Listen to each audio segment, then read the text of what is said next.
I'm JP Cunningham. I'm a senior here at Holy Cross, and I'm a peer career assistant in the Center for Career Development. And I'm joined today by Maryanne for another episode of the Industry Insights interview. Thank you for taking the time to be with us today, Maryanne. And myself and everyone in the Holy Cross community is looking forward to hearing any insights and trends that you've noticed in the public health industry.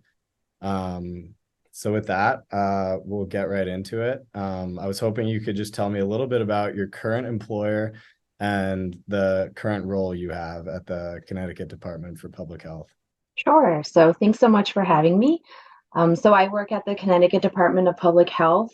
So it's a state agency, and our overall mandate is really to improve and work towards a healthier state. So we address all healthcare aspects throughout the lifespan, so from birth to death. And we're just trying to ensure that the Connecticut residents are healthy and safe. And so my current role right now is I'm a health program supervisor. I oversee the Office of Oral Health, the Primary Care Office, and the Student Loan Repayment Program and the Health Access Program. So that's two offices, two programs, and I supervise three staff at the moment. Awesome. Very cool. And maybe just quickly, what kind of drew you to this industry and role that you're currently in? Mm-hmm.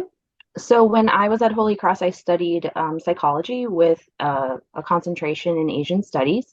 Then I went on to get my master's in international development with a concentration in global health.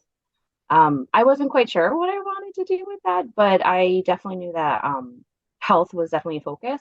And so that's kind of where I started my public health journey, and my intersection into this career field was in international health, working for a non-governmental organization out of Boston. So I was supporting large system-wide change programs. So tuberculosis, HIV, malaria in East Africa, and that was my portfolio, and mostly funded by USAID. And then I needed to come back to Connecticut. So then I started turning to domestic public health. So I worked for a refugee resettlement organization where I oversaw the medical program. So getting refugees who were resettled to Connecticut and into our healthcare system. And then I went to the American Cancer Society, where I worked specifically on cancer prevention and early detection.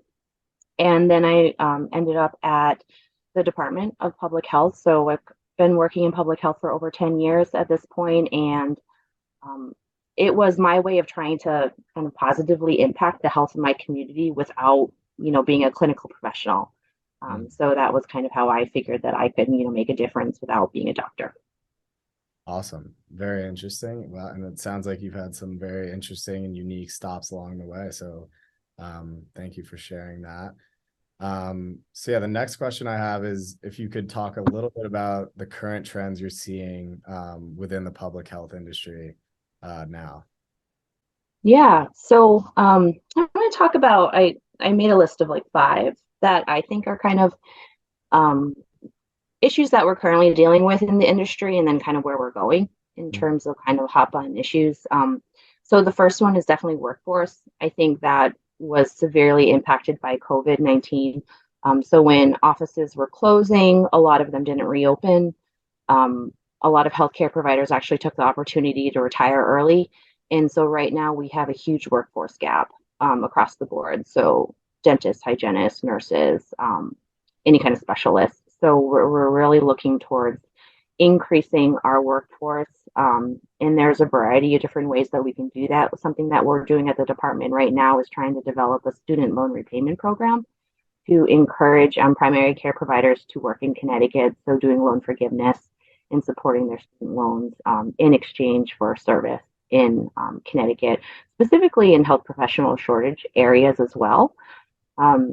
So just trying to increase our workforce and then also increase the diversity of our workforce. So that's something that's really kind of come to light for a while now, just people being comfortable in the provider's office and and also being able to receive care from people who look like them and who may come from similar cultures or similar backgrounds.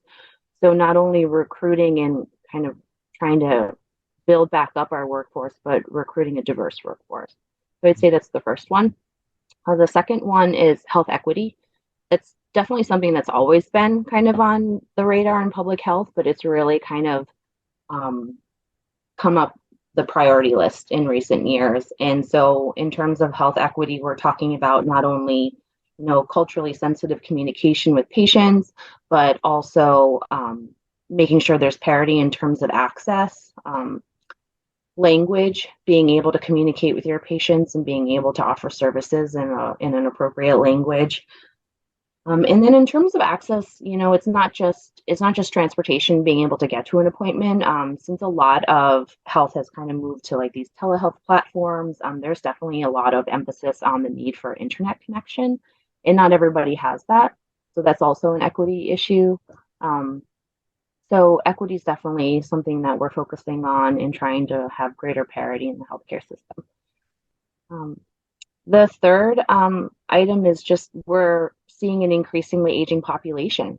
People are just living longer. So the kind of how we address that healthcare issue is changing. So now we're looking more towards management of chronic diseases. So more people having diabetes and cancer. And um, so it's chronic disease management. It's ensuring that, our aging population isn't isolated. So there's a lot more like mental health issues now that we're also trying to address, social isolation, um, and then just being able to be referred to additional services because there are a lot of different needs, whether it's, explaining how Medicare works or getting insurance or getting referrals to the appropriate specialist. So taking care of the elderly is another kind of issue that we're experiencing.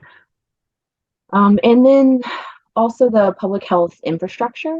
So I think we're kind of seeing how we're moving away from the traditional brick and mortar, like doctor's office or hospital.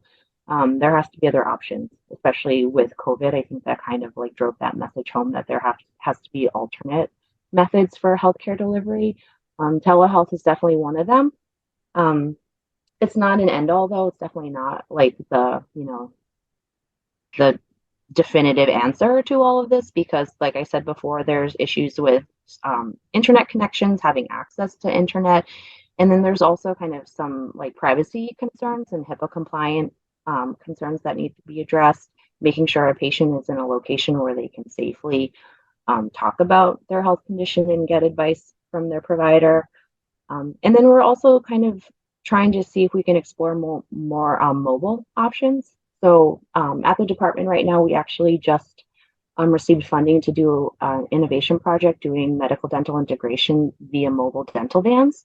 So are there ways for us to bring care directly to, people's homes or, parking at a church and people coming to us for services? So um, trying to think a little bit more outside the box in terms of what public health infrastructure looks like going forward outside of just, going to your doctor's office or going to the hospital. Mhm. And then lastly, it's definitely been kind of at the forefront nationwide. I wouldn't say it's necessarily like a hot button issue that we're addressing, but it's something that we're personally promoting throughout the department. So I did just want to mention just medical dental integration and just trying to decrease the silos between the different public health, um, I guess, units. And so what we're trying to do in our section is just to, reintegrate the mouth to overall care and kind of reinforce that messaging that oral health is overall health and just trying to get the two different provider types to kind of talk a little bit more. So a lot of our programming includes bi-directional referrals. So dentists referring to primary care physicians and then vice versa. So primary care physicians identifying patients who may not have a dental home or haven't seen a dentist in 6 months or longer, and then referring them to dentists. So making sure that there's a little bit more communication between the two different provider types is something that we're working towards at the agency. As someone who's been in the industry for a significant amount of time, what skills would you say are necessary for success within this field? And is there anything you think students can be doing now to help prepare them to enter the public health industry? Sure. So public health is different from like clinical health. And so that's always the distinction we want to make is that, Being a direct clinical care service provider is different from being a public health professional. Mm, And so some of the necessary skills and some things that I look for when I'm hiring, especially, um, it's essentially project management. That's what it really, a lot of it comes down to, being a really solid project manager. Because that's what essentially we're doing. We're receiving funding from federal or state resources, and then we're taking that funding and we're putting it into programs that are providing those direct services. So having a solid skill set in terms of project management is really key. So that's anything from, knowing how to put together contract language, fiscal management and planning is a huge one. We do a lot of putting together budgets, overseeing millions of dollars. Right now, I think my team is, we manage about $8 million worth of federal and state funding to do public health programming. So being able to manage money mhm, is definitely something that is a necessary skill. Good communication skills. We do a lot of presentations, a lot of relationship building, partnership building. So having those communication skills is key. Um, Also, analytics skills. A lot of what we do is data driven because you want to be able to prove that there's a significant need in a gap and have the numbers to back that up, especially when you're applying for grants. So having analytical skills is helpful. mm, Um, just having a general awareness of health equity and cultural competency, I think, is really important and can easily be done in the during school in grad school. So those are things that I would look for those classes too that really kind of touched on equity and cultural competency. Class standards, that's another one. And then just being able to adapt and flexibility, that was really huge coming out of COVID too, because we had to rework all of our programming because a lot of these services couldn't be provided either in school or in person. So I think just being able to be flexible is also really important, and in any industry. But I think during COVID, it really kind of um, drilled home the need to be able to adapt and think on your feet, because there are definitely circumstances that you can't change and you kind of have to adapt based on the environment. mm. Awesome.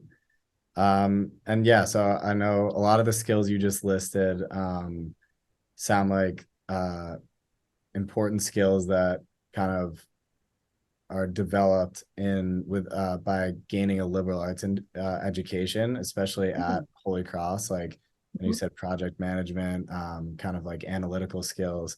So that was kind of a follow-up question I had. Um, Reflecting on your time at Holy Cross, do you think there's one or a few of those skills or any other skills that maybe you didn't mention just now that you can think of that have kind of helped you throughout your professional career and especially in the role you have now? Hmm. Um, it's a good question.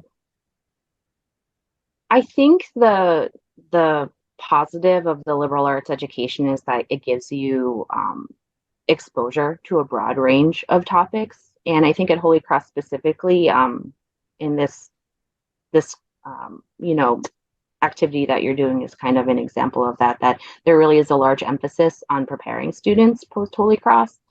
Um, I can't think of one of the classes I took off the top of my head that really has kind of like continually supported me throughout my career, but I feel like just having the opportunity to kind of have a wide range of Mhm. different topics, because it all really kind of um, blends together. Like I feel like when I did like my my English courses or requirements, that kind of supported my ability to do the communications. I do a lot of writing. There is a lot of writing in public health, whether it's just providing updates on how your grants are going. I write a ton of reports.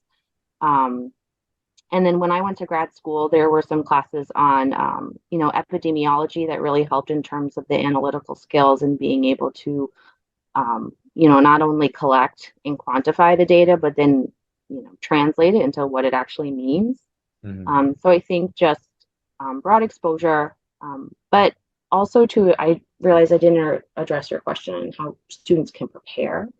Um, so I guess in that vein of thinking, Most of the people that I work with have an MPH, so a master's in public health. So that's a pretty common degree in my field. Mine is actually in international development because, um, similar to you, I was interested in the economy initially, and then also just a wide variety of like food security and GMOs and things. So I didn't really know. But public health is a component of that, and that's where I ended up landing and just like actually it resonated a little bit more with me. So I guess if I could go back, maybe I would have gotten my MPH. But it's not the only route. That's kind of what I wanted to say is that you don't have to have an MPH to be in this industry. There's a lot of other, like we do work with people who have masters in like healthcare administration or business degrees. Mm, So those are some other routes. And then I would say the best thing is just any kind of experience. So internships, fellowships, just getting experience and exposure to a variety of different topics within public health to really see like what you're interested in. So for example, like I actually thought I wanted to be a doctor at one point, but then I interned at a hospital and I was like, this is awful. There's way too many like bodily fluids, and I was like, I can't like handle all of the politics and everything at the hospital. So I was like, this is not for me. mm, Um, so I realized that public health is more my route opposed to clinical. Unfortunately, my parents didn't agree, but here we are. And so there's a lot of different areas that you can go into for public health. So obviously state agencies is one of them. That's where I am. But there's also federal, so like working for CDC, HRSA. I've had colleagues and people I went to school with who worked for like the WHO, the state government, USAID, and then you can drill down even, from federal to state to local health. There's also like non-governmental organizations, like the place I worked for in Boston, universities, mm, um, actual healthcare settings. So you can, do both public health and clinical. And then private, there's a lot of like private health out there. And then nonprofits. So I think there's a lot of different ways you can go in public health. It doesn't have to be, in a healthcare setting or with state government or federal government. So I think it's a very evolving, large industry where you can kind of intersect and get in. But I would say, the advanced degree gives you the opportunity to really hone in on what you're interested in and kind of develop those skills. And then experience will give you more information and kind of what you're interested in. Um, and yeah, that about brings us to the end of the questions I had. Maryanne, this has been great, and this will serve as a great resource to students and others in the Holy Cross community to get some great insight on what's going on in the public health industry. And it's been awesome to hear about the path you've taken and all the unique and interesting experiences you've had since you graduated from here at Holy Cross. So again, thank you very much for the time you took to chat today. And it's been great getting to know you and hearing about the awesome experiences you've had in throughout your professional career. Thank you. Thank you so much for having me. This was fun. Anytime.